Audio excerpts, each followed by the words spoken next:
It's late afternoon, and the cattle are on the move at Kopriva Angus. This commercial and registered Angus operation is located in northeast South Dakota, on the edge of the James River Valley. Jim and Karen Kopriva founded the ranch and raised their son Lee and daughter Angela here. Today, Jim and Lee work every day to care for nearly 400 cows on 2,700 acres. My wife and I bought this place here in '91. She is originally from this area, and so is her family. They've been here for 125 years. We started with 7 cows in 1984, and we've grown since then. I'm the 5th generation. My dad and mom are the 4th generation. It is a family operation. Dad and I exchange labor back and forth and work together and make management decisions together. Like many of their neighbors, the Koprivas were initially grain farmers. However, while much of the land in their area has been converted to crops, the Koprivas have bucked the trend and planted the majority of their acres back to native grasses. There's cattle around, but we see an awful lot of ground being took out of the CRP and put back into crop production. We see native land being broken and put into crop production. It's painful to see it happen.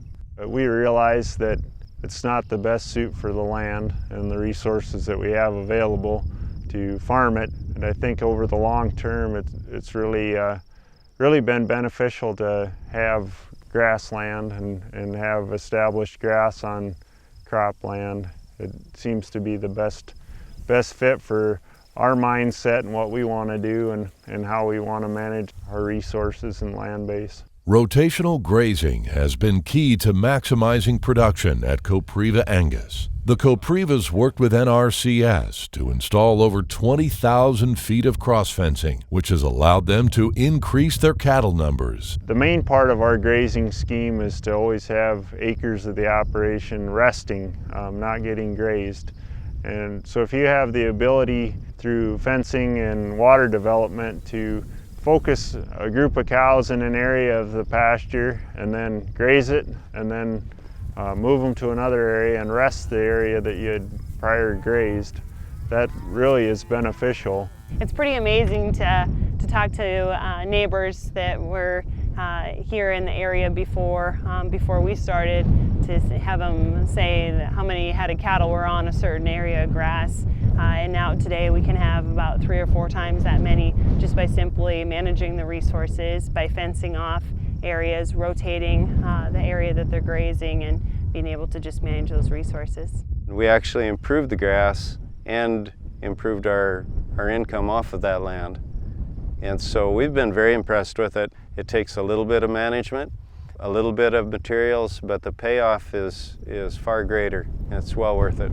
The Koprivas know another key to a successful grazing system is access to water. They've built or renovated 35 dams and dugouts to improve grazing distribution. So whether it be from the cattle side to the pasture side, the grass that will then become hay or alfalfa, water is necessary. It's absolutely the main thing that we need to be able to have everything going on. We've learned to be better and better managers of water. We've also learned that a dugout or a dam is a very good investment. They are extremely open to new possibilities and to new ideas as far as conservation is concerned. They've taken a look at not only what it will do for them in the short term, but what it will do in the long term as well. The Koprivas have learned over the years that success is not always measured in dollars. They've seen firsthand how their efforts are helping to expand wildlife diversity by providing invaluable habitat.